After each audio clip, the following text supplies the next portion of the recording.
한 말씀으로 천지 만물을 창조하신 하나님, 말씀이 육신이 되어 우리 가운데 오셔서 영원히 주어야 우리를 영원한 생명으로 인도하시는 예수님, 동일한 말씀으로 지으신 모든 세계와 인생을 궁극적 완성으로 이끌어가신 살아계신 하나님, 이제 이 말씀의 현장 가운데 친히 임하여 주셔서 말씀 주실 하나님, 대언할 설교자 그리고 듣는 저희들 사이에 아름다운 영적 사귐이 있게 하여 주시옵소서. 아멘. 이렇게 역사하실 주님을 찬양하고 예수님의 이름으로 기도합니다. 아멘. 박수를 한번 쳐주시면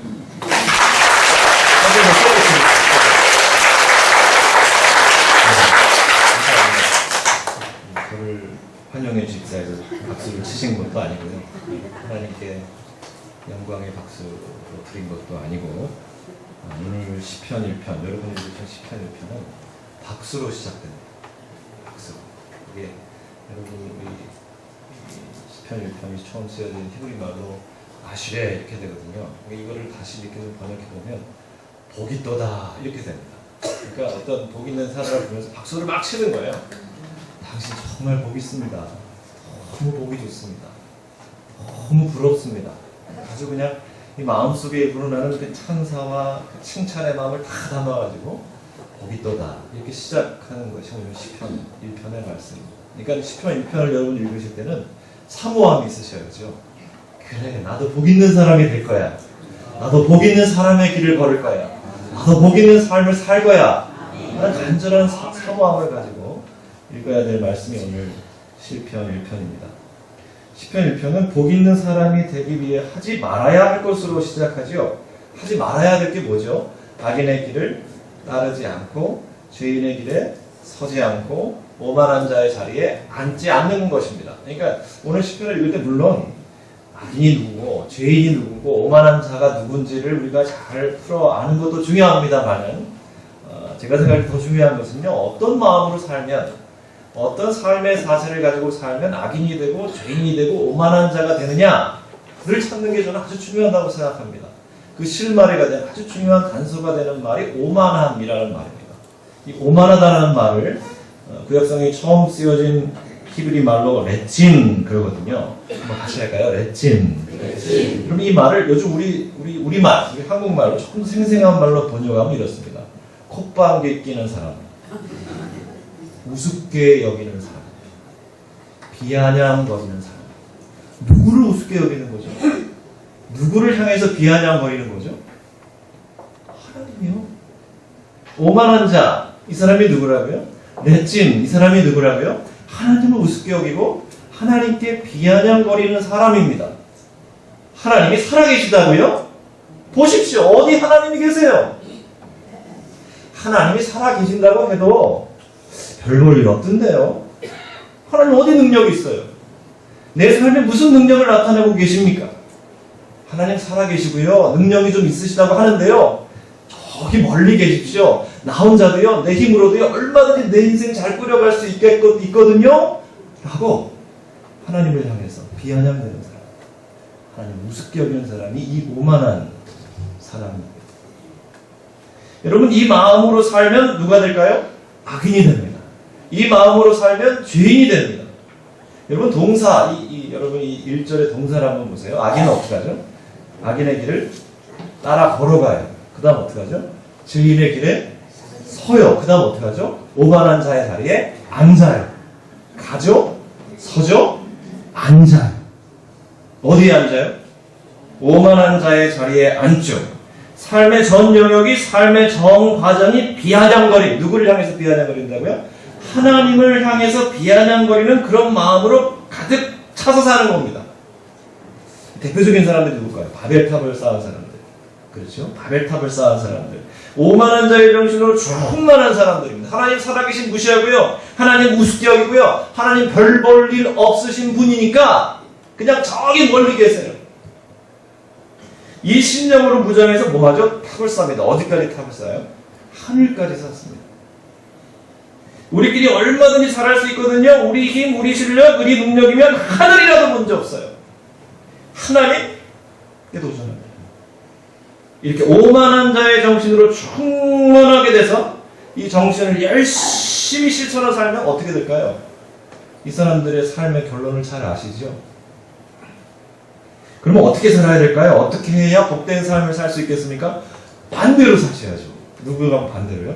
오만한 자의 삶과는 반대로 사는 겁니다. 이 오만한 자의 삶과 반대로 사는 사람들은 어떤 삶일까요? 하나님의 살아계심을 분명히 인정하며 사는 것입니다.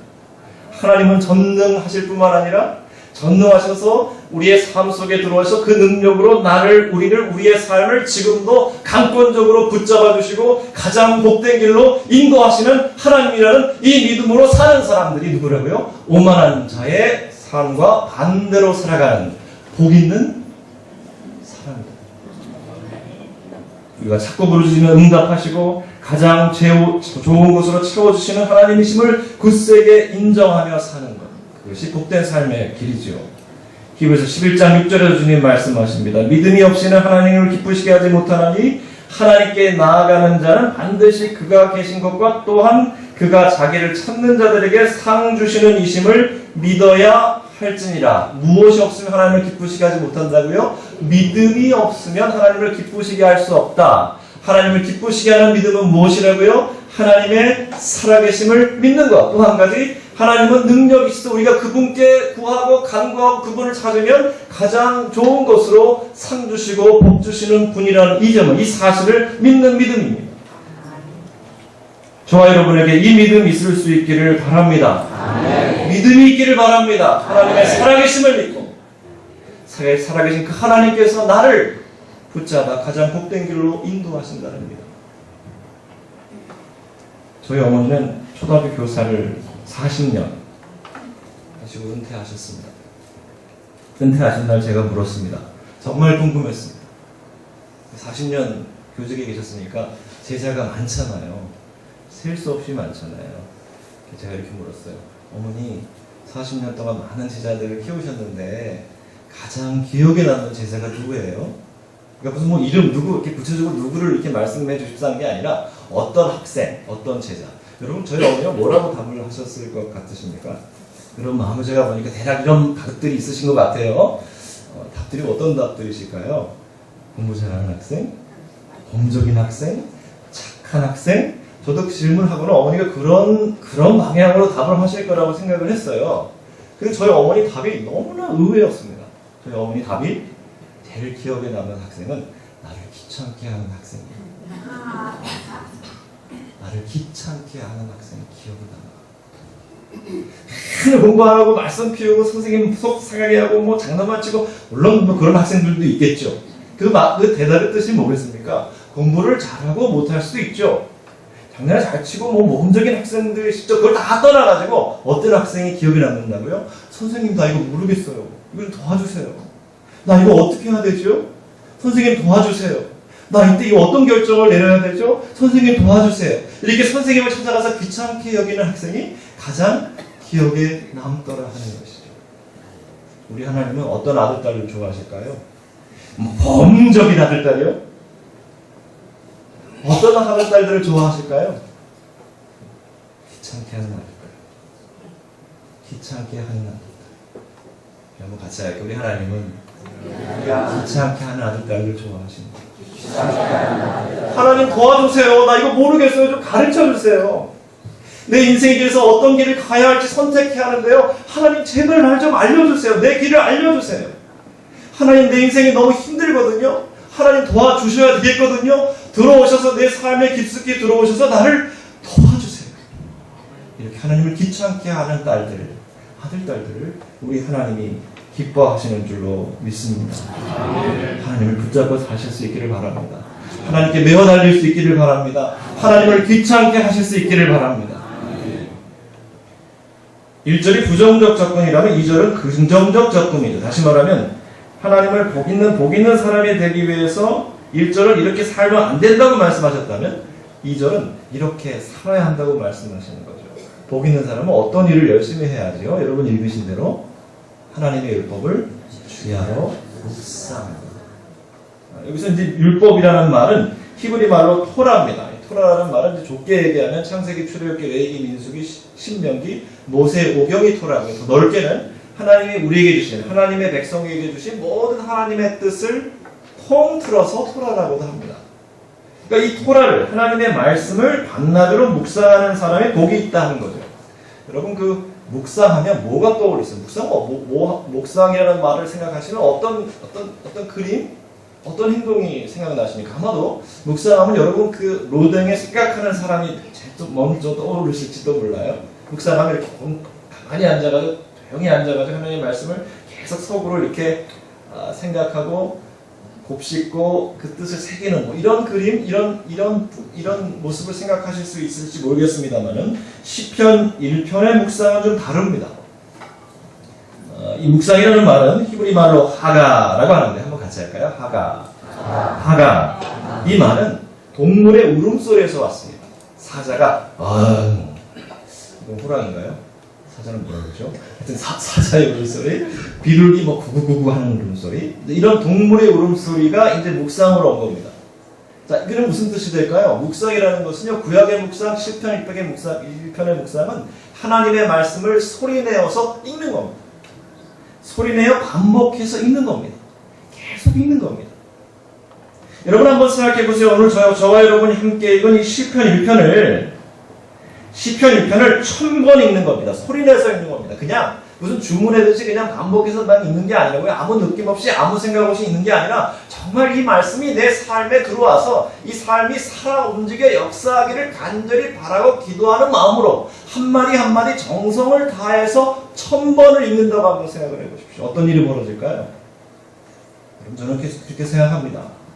그렇게 믿습니다. 그렇게 경험합니다. 그렇게 1000번 이 말씀이 정말 이루어지길 간절히 사모하며 긁으면요, 이제 그 말씀이 내 삶을 온전히 사로잡아서 그 말씀이 내 삶을 움직일 겁니다. 내 삶을 움직여 역사할 겁니다. 히브리서 4장 12절의 약속이 이루어지게 될 것입니다.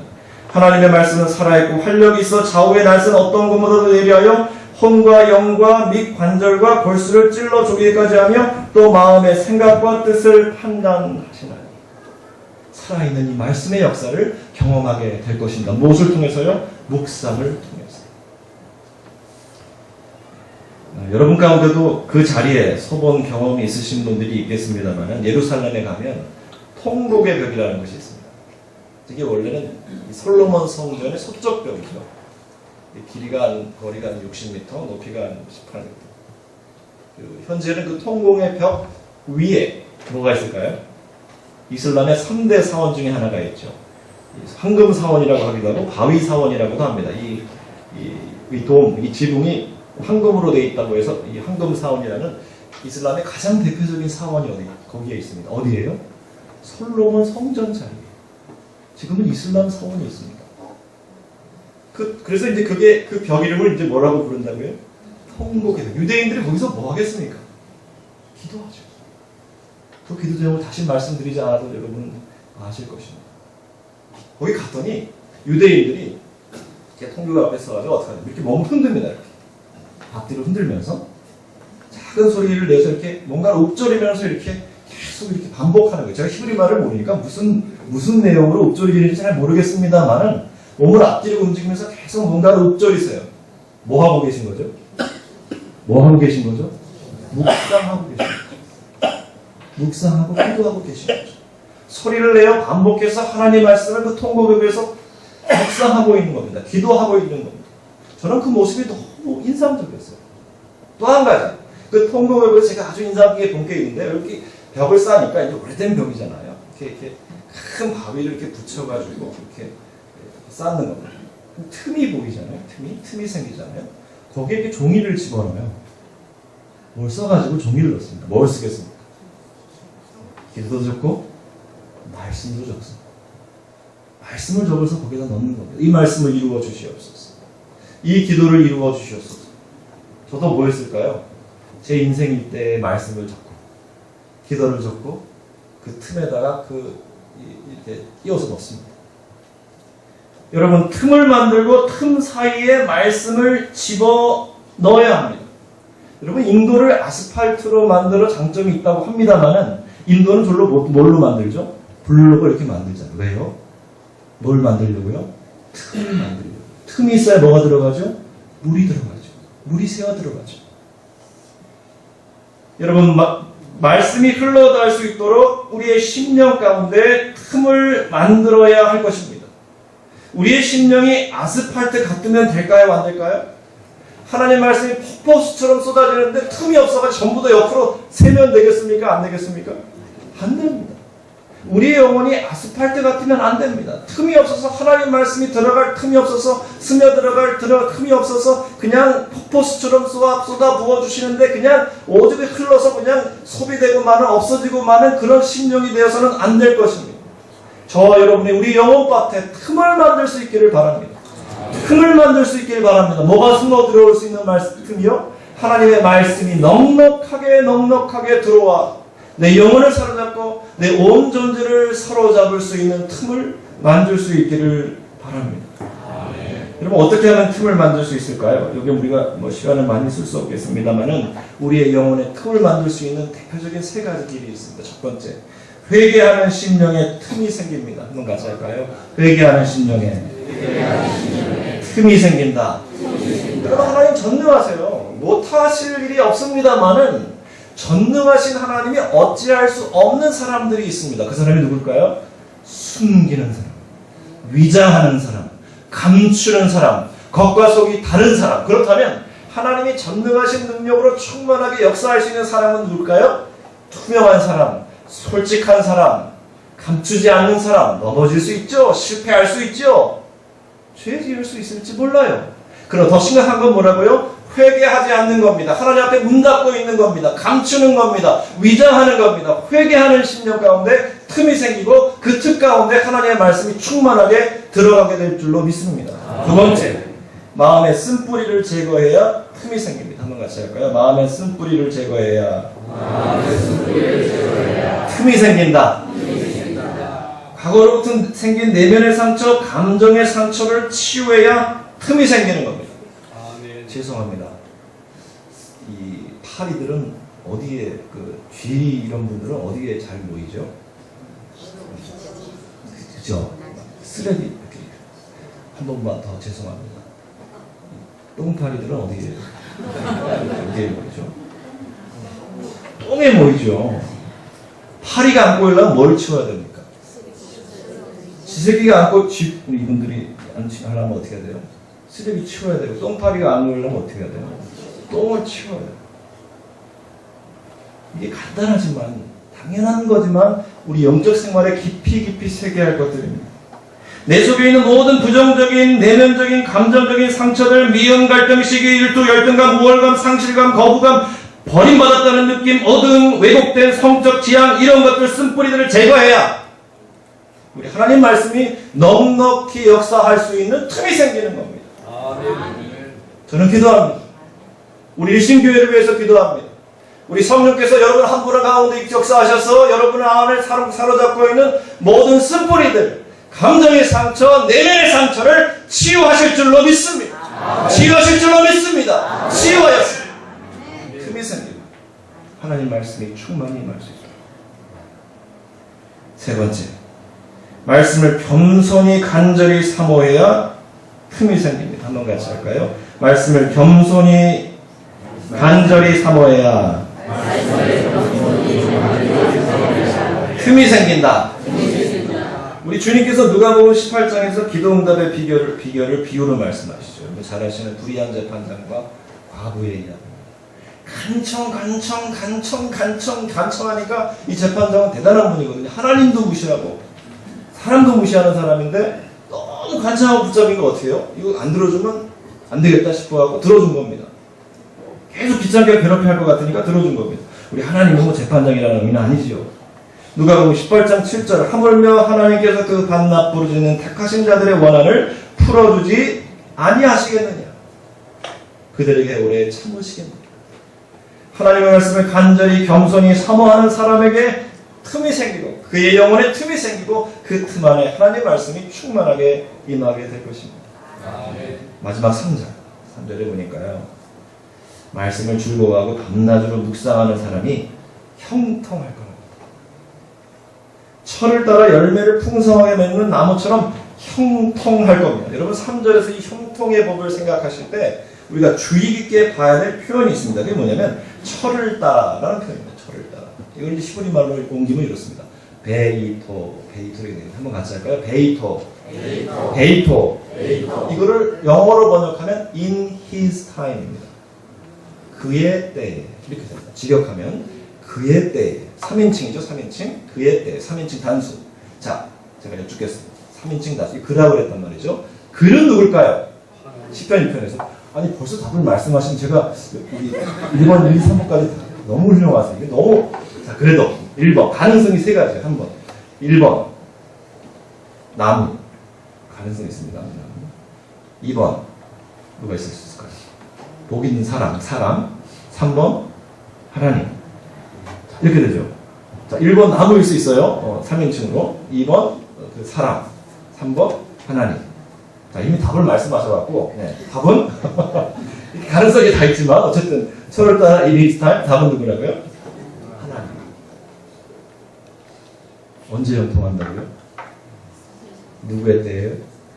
in his time 그의 때 하나님의 때.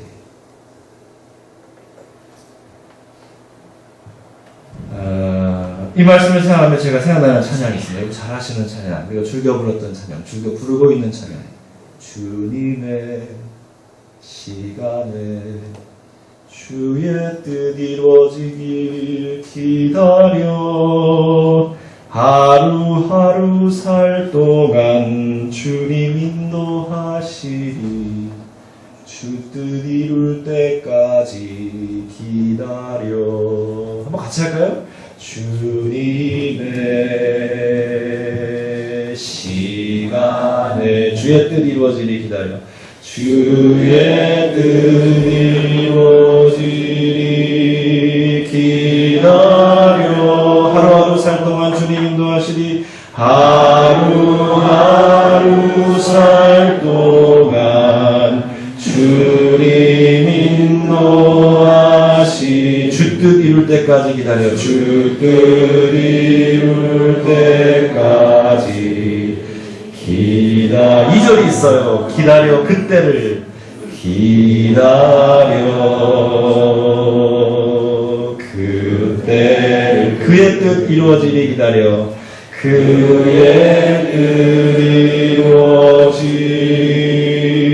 기다려 주의 뜻 이루어질 때 주의 뜻 이루어질 우리들의 모든 것 우리들의 모든 아름답게 변하리 기다려 아름답게 변하리 기다려 형통하리로다. 형통은 누구의 때라고요? 내 때라고요? In my time? 내 때라고요? 아니요. In his time. 그의 때. 하나님의 때. 우리는 생각합니다. 하나님 저 보세요. 제가 제법 복 있는 삶을 살 수 있는 인생의 길을 걷고 있거든요. 근데 왜 내가 형통하지 않죠? 라고 묻는다면 하나님 뭐라고 답하실까요? 하나님 그렇게 질문하는 아들, 딸들에게 뭐라고 답하실까요? 하나님 이렇게 답하실 겁니다. 기다려. 기다려. 누구의 때를 기다리라고요? 하나님의 때를 기다리라고요. 하나님의 때를 기다리라고요. 신앙은 역설적입니다. 신앙이 역설적이라는 것을 깊이 받아들이면 받아들일수록 우리는 깊은 신앙으로 들어갈 수 있습니다. 이게 무슨 말일까요? 신앙의 세계에서 신앙의 세계에서 기다림은 역설적으로 가장 적극적이고 능동적인 것입니다. 하나님의 때, 하나님의 역사를 기다리면서 자신의 때, 자신의 능력을 앞세우지 않는 것. 하나님이 자신의 삶과 기대에 앞장서서 역사하시도록 하나님의 자리를 분명하게 비워놓는 것. 이것이 우리가 사모하고 사모해야 할 적극적이고 능동적인 신앙이라고 저는 생각합니다.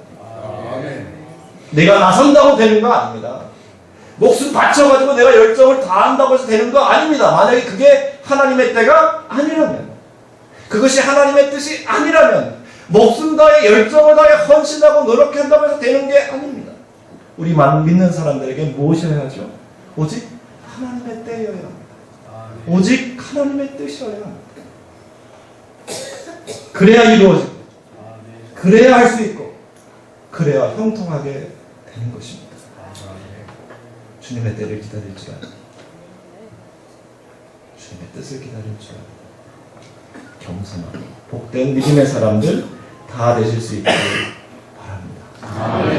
제가 미리 말씀을 못 드렸는데 이 말씀을 생각하면서 생각나는 찬양이 있어요. 찬양 한번 같이 부르고 제가 설교를 마쳤으면 좋겠는데 여러분 역시 즐겨 부르시는 찬양이에요. 주님 말씀하시면 내가 나가리라. 주님 뜻이 아니면 내가 멈춰서리라. 아시죠? 아시죠? 죄송합니다. 미리 말씀을 못 드렸는데 한번 해주실래요?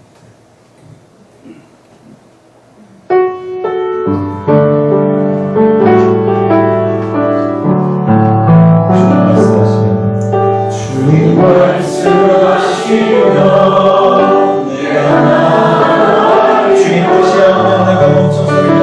뜻이 아니면 내가 멈춰서리라. 나의 가고 서는 것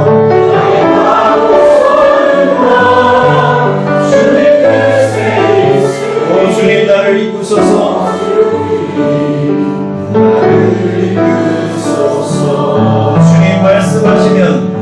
주님 말씀하시면 내가 나가리라. 주님 뜻이 아니면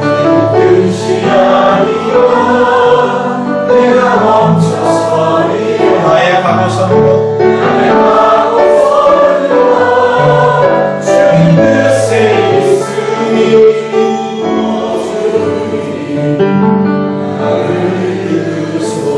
뜻하신 곳에 나 있기를 원합니다. 뜻하신 곳에 나 있기를 원합니다. 이끄시는 대로 순종하며 살리. 연약한데요 도가요 일어서서 도가요 일어서서 주님 나라와 그 뜻을 위하여 그 뜻을 위하여 주님 나를 이끄소서. 오 주님 나를 이끄소서. 오 주님 나를 이끄소서. 오 주님 나를 이끄소서. 기도하겠습니다. 주님 가라 하시면 가겠습니다. 주님 멈추라 하시면 멈추겠습니다. 결코 절대로 주님 때를 앞서지 않겠습니다. 주님의 뜻을 앞서지 않겠습니다.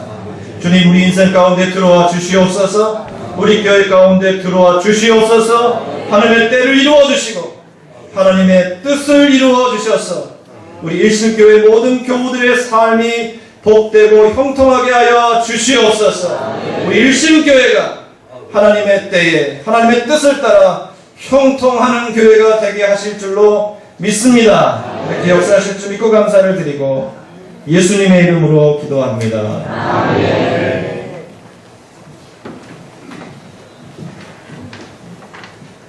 귀한 말씀 감사합니다. 이제 우리 다 같이 자리에서 일어나셔서 주신 말씀 생각하며 결단의 찬양 나는 예배자입니다.